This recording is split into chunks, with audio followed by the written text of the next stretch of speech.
義母は連れ子である私の息子を完全に無視した。おばあちゃん、お誕生日おめでとう。好きな紅茶、ママと選んだんだよ。そう言われても見向きもしない。義母の誕生日会に呼ばれた私たち。あらかじめ義母の好みを調査して選んだのだが、義母は息子からのプレゼントを拒否。大人たちがその状況を息を飲んで見守る中、息子はそれならと別のものを差し出した。それにより義母は泡を吹いてそっとしてしまった。そこへさらなる悲劇が待ち受けていた。私は5歳の息子を連れての再婚者だ。前夫との間に息子がいるが、子供に興味のない前夫とすれ違いになり離婚。それから3年、一人親で息子を育ててきた。結婚出産をしても仕事を辞めなかったので、生活に困ることはなかった。早く離婚して息子を守りたかったので、慰謝料や養育費などはもらっていない。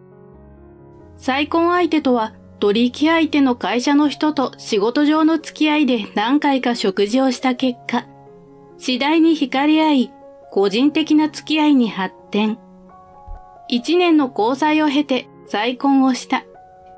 息子も再婚相手に懐いていて、事情を知らない人からは本当の親子だと見られることも多かった。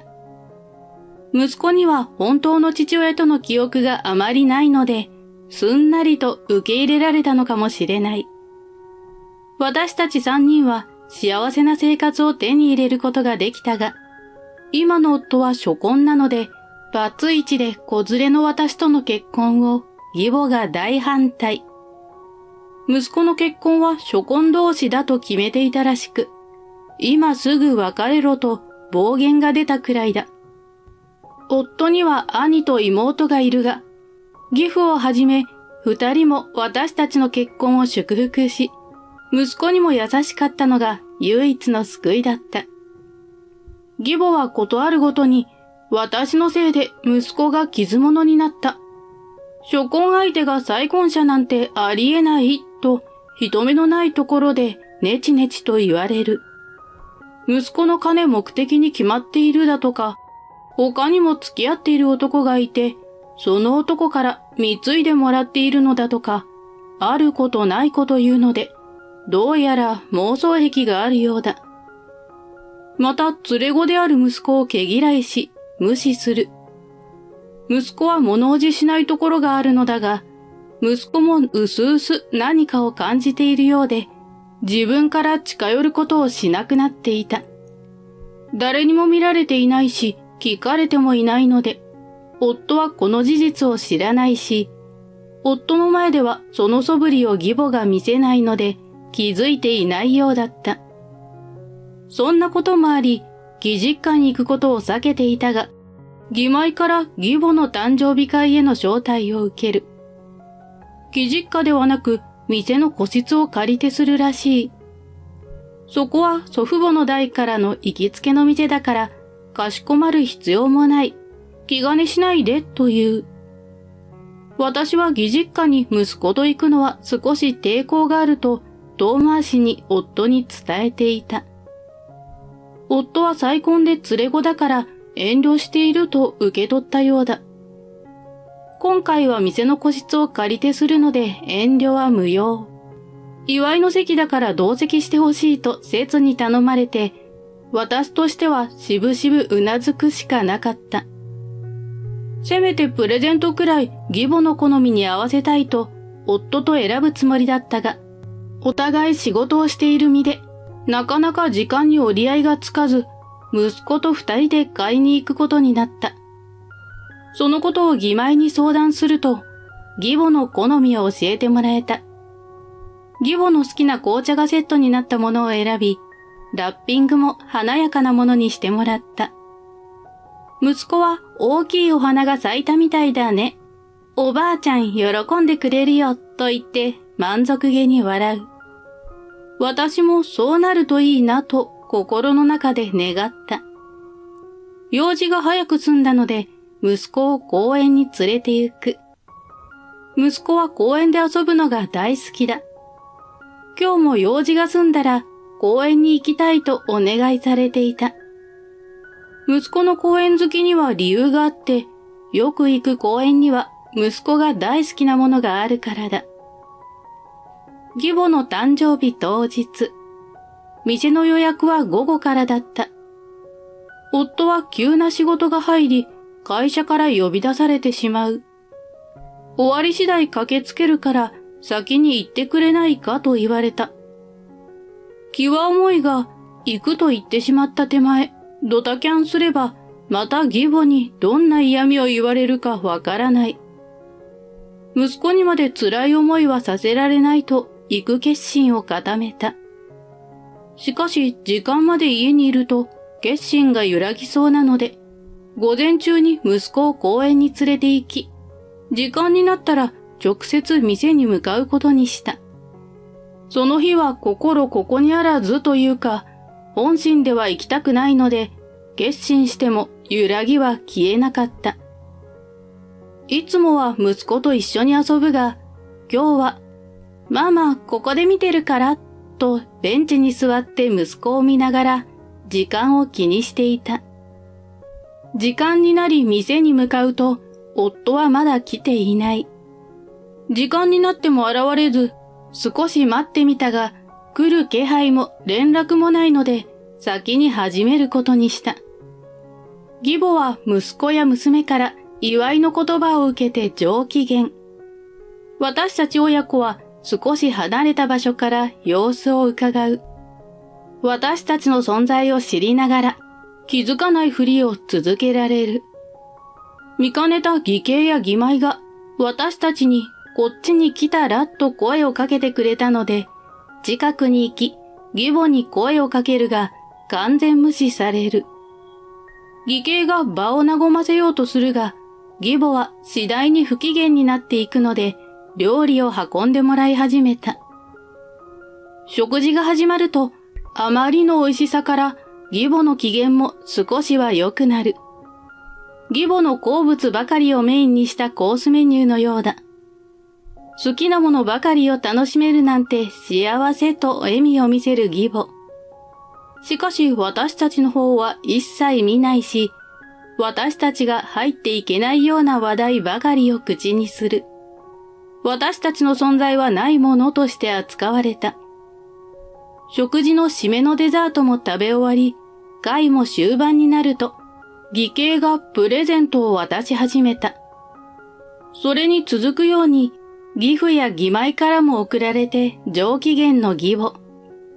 息子が、僕が渡してくる、と言って義母に近づくが、息子を見ようともしない。おかしいな。おばあちゃんが好きなものって聞いたのに。じゃあ、こっちをあげる。僕が大好きなものだよ。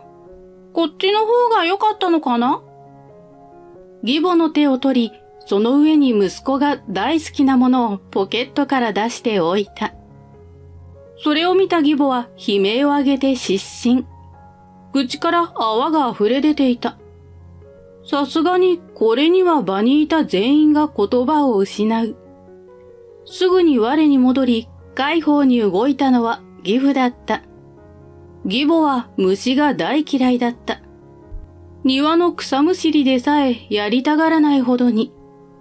そんなことは一切知らない息子は好きなものを分けてあげようとしただけだ。息子はセミの抜け殻を集めるのがマイブームになっていて、公園に行くとそれを見つけては収集していた。今日は収集した抜け殻を入れる容器の持参はない。しかし見つけてしまったからには持ち帰りたく、こっそりとズボンのポケットに入れていたようだ。息子に悪気は全くなく、義母と好きなものを共有したかっただけ。だが義母にとっては失神するほどの嫌がらせになっていた。そこに夫が到着する。義兄たちに介抱されて義母の意識が戻る。私は誠心誠意謝罪をしたが、義母は断じて許さないと宣言。嫁なのだから知らないはずがない。苦手なことを知っていて子供を使って嫌がらせをしたのだと言って引かない。性根の腐った母親がしそうなことだ。どういうしつけをしているのかと私を罵倒する。結婚に失敗するような女に子育てなどできるわけがない。どうせ手当たり次第男を引っ掛けてできた子供に違いない。優しい息子に取り入って養育費を踏んだくっているんだ。などと子供に聞かせたくない汚い言葉を吐く。私は反論せず、ただただ言われていることに耐えていると、普段は物静かな義父が大激怒する。義父は普段から私たち親子に対しての冷遇に気づいていた。だが義母が子供たちが結婚をして孫を連れて帰省するのを心待ちにしていたのを知っている。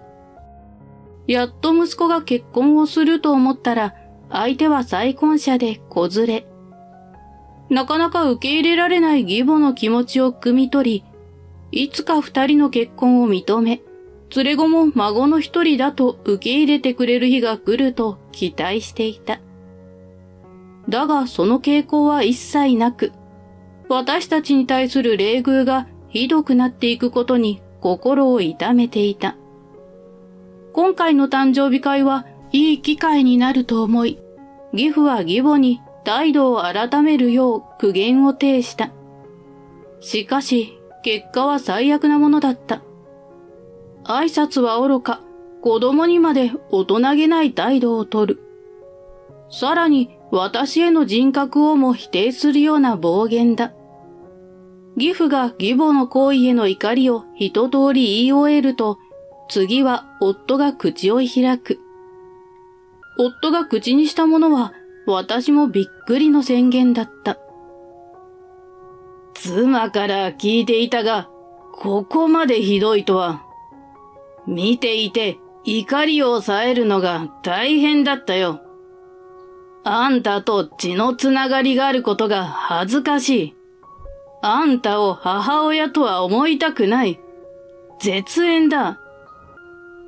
義母は愛していた息子からの絶縁宣言に驚きと衝撃で固まってしまう。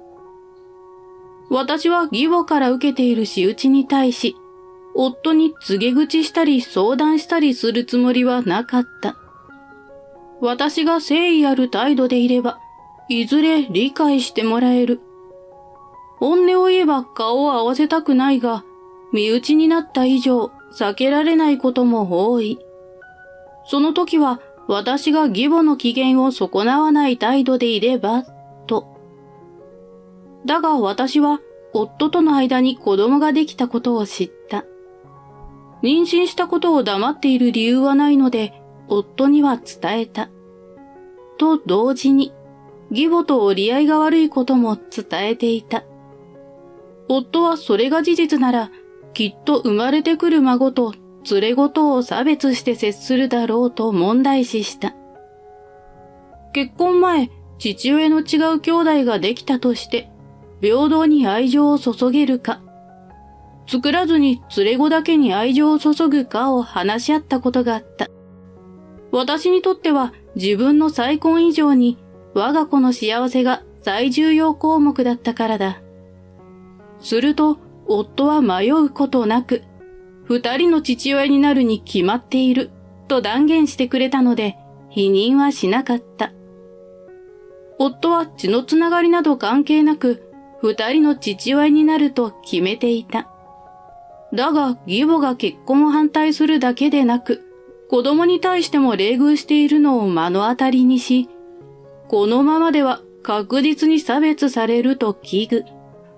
絶縁を決めるのに躊躇はなかったと義母に伝えた。さらに真実が義母に伝えられる。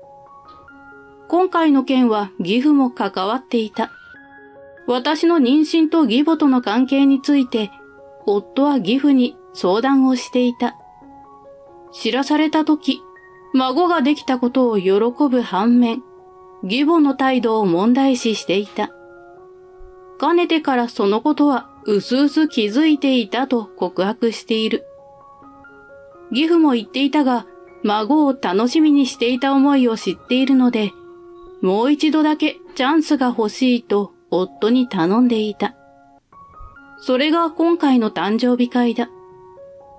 どうしても私と息子に参加してもらわないといけないので、ある程度義妹も事情を知った上で協力していた。義母へのプレゼントの相談に快く応じたのも、好きなものを調査して教えてくれたのも、義妹としては実母に改心してほしいからだ。義妹の努力も無駄に終わったのだが、夫が仕事で遅れるというのも嘘で、夫不在の状態で義母がどういう態度を取るか、別室でモニタリングをしていたのだった。それぞれがいい方に変わってくれることを願った最後のチャンスを、義母自ら台無しにしたわけだ。隠しカメラは義母の正面に飾られた花の中と、周辺にある観葉植物の中に仕込んでいた。カメラを見るまでは、再婚相手の女の妄想だ、言いがかりだとわめいていた義母だが、隠しカメラを見せ、映った状態を別のモニターで見せると、次第に青ざめてゆく。これはどうやっても言い逃れができないと悟ったようだ。しかし、それで観念するような義母ではない。私のことを隠し撮りして、私の大切な家族を取り込んだ悪女。そう私のことを罵り、目の前の花を花瓶ごと持ち上げて私に向けて投げつける。だが私の隣には息子がいる。私は息子を体全体でかばった。花瓶は当たらず手前に落下したが、割れた破片が四方に飛び散る。夫は怪我はないかとすぐ駆け寄って心配してくれて、義父と義兄が暴れる義母を押さえつけていた。逃げるな、卑怯者。息子と別れなさい。腹の中の孫だけ残して出て行って。男性二人に押さえつけられていても諦めない義母。逆ギレした義母は押さえつけられたまま、私への暴言をやめない。あんたは疫病神だ。私が夫や息子からこんな仕打ちをされるのは、全部バツイチのあんたのせいよ。バツイチ女は国家の恥さらし。義兄が義母の口を手で塞ごうとするが、義母はその手に噛みつこうとする。まるで飢えた獣のようになりふり構わず暴れる義母に、義父は仕方なく自前のハンカチをかませた。すると唯一自由に動く足をばたつかせて、周辺の備品に蹴りを入れる。いくつかが倒れて壊れた。息子はそんな義母を見て、昔話に出てくる鬼ババってあんな感じかなと言った。息子に悪意はない。思ったことを言ったまでだが、子供の言うことは時には残酷だとよく言ったものだ。まさに鬼ババが髪を振り乱して暴れる挿絵にそっくりだった。そのまま義父と義兄が義母を回収して店を出て行った。義母をタクシーに押し込めることに成功したのか、義兄だけが戻ってくる。すると三人が私と息子に深々と頭を下げた。義兄と義妹は、露骨な嫌がらせをしていることに気づきながら、自分たちが普通に接していれば、母も改心すると思っていたが、考えが甘かった。助けてあげられなくてごめん。とさらに深く頭を下げてきた。そして息子に対し、怖かったよね、ごめんねと、子供の目線まで腰を落として謝った。夫は気づきもしなかったことを詫びてきた。それに対しては、義母が夫にだけはバレないようにしていたから仕方ないとなだめる。そうだとしても、一緒に暮らしながら妻の異変に気づかないなんて、と自身を責めた。正直、あそこまで嫌われると、たとえ私に落ち度がなくてもかなり落ち込む。この結婚は失敗だったのではないかとすら感じた。しかし夫は、それは違うと言ってくれた。夫が全力で味方してくれることが、私の心の大きな支えだった。数ヶ月後、私は元気な赤ちゃんを出産した。息子はすっかりお兄ちゃん気取りで、私を真似てよくあやしてくれている。義父をはじめ、義兄や義妹とは良好な関係が続き、たびたび赤ちゃんに会いに来てはいろいろと手伝ってくれて、なかなか相手ができない息子の遊び相手になってくれたり、大変助かっている。義母だが、義父から離婚宣告はされなかったが、常に義父の監視下に置かれることになった。義父はすでに定年退職しており、時間はたっぷりあるから気にするなと言っている。家庭のことを妻に任せっきりにした報いだから、とも。また、店で暴れて破壊した備品の弁償代も請求されていた。だが専業主婦で働いたことのない義母が自由になる金はなく、義父が肩代わりするも、その分の代償として、さらに厳しい監視下に置かれているらしい。自由に外出ができなかったり、スマホを取り上げられ、自由に外部と連絡が取れないようだ。実は私たち、あの一軒以降に引っ越しをしている。少し郊外になるが、庭付きの一軒家だ。子供たちがのびのびと育つようにという思いと、義母の脅威から離れるためだ。引っ越し先を義母は知らないし、勝手に出歩けないため、念願の孫には会えない状態が続いている。義父は今後も会わせるつもりはないと言っていた。義母は社会から隔離されたような生活を強いられた結果、実際の年よりも老け込んだという話だ。話し相手がいないことで妄想癖がひどくなり、いよいよ専門の病院送りになるのも時間の問題だとか。自分で招いた結果なので同情はしない。私も子供を守るためならどんなことでもするからだ。私たち家族4人は笑いの絶えない明るい家庭を築いている。今が一番幸せだと感じる。この幸せが長く続くよう、これからも他人に対して誠実であろうと思う。